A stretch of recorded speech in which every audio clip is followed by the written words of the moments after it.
Hello Titan Dev team. Today we're going to be talking about some of the particle effects that have been added to the world. Now, one of the main things that you need to make sure you're doing when you're creating particle effects is setting your scalability on the asset. Now, I'm in my shader complexity view because this gives me a really nice way of identifying and finding high cost particle systems that have been spawned into the world. Now, you might notice, hopefully you'll notice, these little white flashes that are around, kind of dotted around the scene here. Now, these are almost always going to be particle systems that have been spawned in. And you'll notice that even though I'm really far back and far away in the world, these systems are spawning in and they're running. Now, this isn't necessarily a bad thing because we've got world partition, which is going to unload all of those actors in the game world. But obviously, while we're inside our editor, it's going to significantly restrict our ability to load in more of the game world while we're working.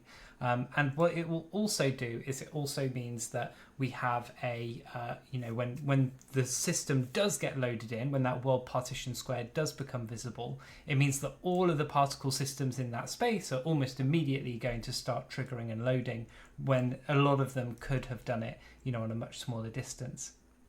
So all we need to do is we need to go in and we need to track those particular assets, and you can see how small these particular things are. But those things are firing from just an incredibly far distance. So all we need to do is we need to go in, click on them, find the actual asset itself. So this one happens to be inside a level instance, which is absolutely fine. And then go in, select our asset, and then we just need to find this particular Niagara system that's been created in the world. So it looks like we've got our asset here. There we go. Sometimes a little bit difficult to select. And then we just need to open this asset up. I'm going to here. And you can see that we have our particular particle system that's spawned in here. And the main thing we need to do is we just need to make sure that we're putting in an effect type. Now, the effect types that we have, there's loads of different options. There's a bunch that have already been created here, and we're just going to go with that. So by default, for almost every single instance, you would be absolutely fine just putting the environment low profile in. And what that's going to do is it's going to set up some logic for how this particular particle system should scale. So our cull reaction is going to be asleep and clear, and basically that, if you highlight over it, it will tell you what it will do. So it's going to deactivate and the particles will be killed immediately. We can also just set this to asleep as well. And this is an asset, so this is a universal asset that we can apply to all of our particle systems. It's just going to give us a nice set uniformity. So we've got a sleep and clear, so basically once it gets to the cull reaction logic, it's going to basically turn off the particle system, kill all the particles that are currently being spawned by it, and then we can set our update frequency as well. So for this one, we've just got it set to low. So every second, it's going to check in and see if it needs to spawn or not. And then we can also set other things as well. So like our system scalability, we can choose what these are going to be per platform.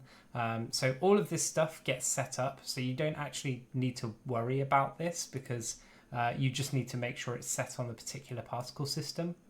So for anything really, really small, stuff like this works really well. Set it to low. If you're not sure, just set it to low because it's, the spawn distance that's been set on this is 6,000 units. So it's already quite far anyway.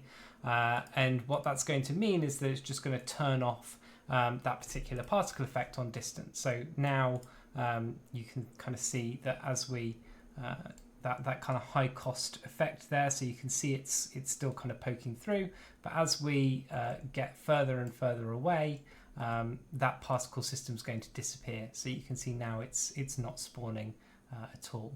So that's exactly what we want. We want to be removing these as much as possible. So if you've made a particle system or you've put a particle system into the game world, please make sure you're going in and checking this on your asset. Like I said, 99% of the time you can just set these to low. There's going to be very few instances where you probably need to be using medium or high, but it kind of depends on how big the asset is and how visible it's going to be inside the game world. And remember as well that kind of unless you've turned off streaming on that particular asset, it's going to get culled at our our world position offset disable distance anyway. Our world partition streaming distance anyway. So basically anything past what we've got set up at the moment, which in our grid is kind of like the loading range of 51,200 units, is going to get kind of loaded out anyway. So for all of these kind of low, kind of small particle effects, make sure you're setting in that particular setting. Otherwise, you're going to end up creating really high costs on here. And you can see that our actual GPU time is not too bad. It's not great, but that's because I've got the entire world loaded in. But our frame and our game are currently really, really high. And one of the reasons for that is because we've got so many particle systems that have been thrown into the world that are all just running all the time. So the more we can do to optimize that, the more we can make sure that this map stays editable and playable for as many people as possible. Hope that helps. If you have any questions, post in the Discord.